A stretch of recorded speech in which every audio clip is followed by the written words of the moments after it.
Qu'est-ce que le soi et le non-soi? Commençons par le non-soi parce que c'est plus simple.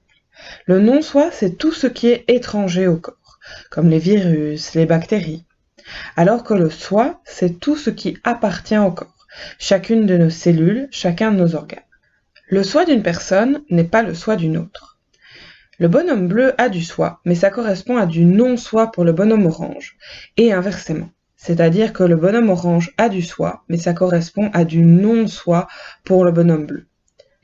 Ici, tu retrouveras des exemples de soi et de non-soi. Dans le soi, par exemple, tu retrouves les cellules intestinales ou les cellules buccales. En fait, chacune des cellules de notre corps, d'ailleurs. Les globules rouges, c'est-à-dire que tes globules rouges sont du soi pour toi. Monocytes, lymphocytes et macrophages, qui sont des types de globules blancs, font aussi partie de ton soi. Et alors, il y a une catégorie un peu particulière qui est le soi modifié. C'est du soi, mais qui ne remplit plus ses fonctions. C'est le cas, par exemple, des cellules cancéreuses.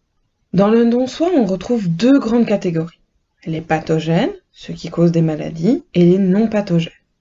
Dans les pathogènes, il y a les virus, les bactéries, certains eucaryotes, les mycètes et les toxines, comme le venin de serpent par exemple.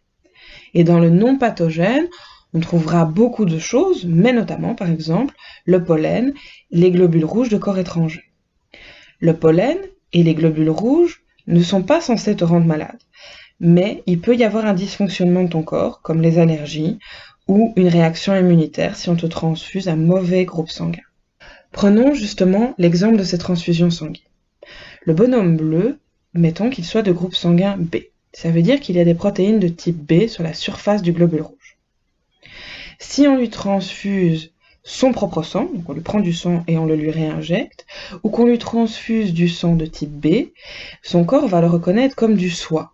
Et donc, c'est bon, il n'y aura pas de rejet. Par contre, si on lui transfuse des globules rouges de type A, donc avec des protéines A, ou un globule rouge de type AB, donc avec des protéines A et B, le corps va le reconnaître comme du non-soi, et donc va faire un rejet de ce sang, ce qui peut être mortel. Si tu as des questions, n'hésite pas à les poser en commentaire de la vidéo.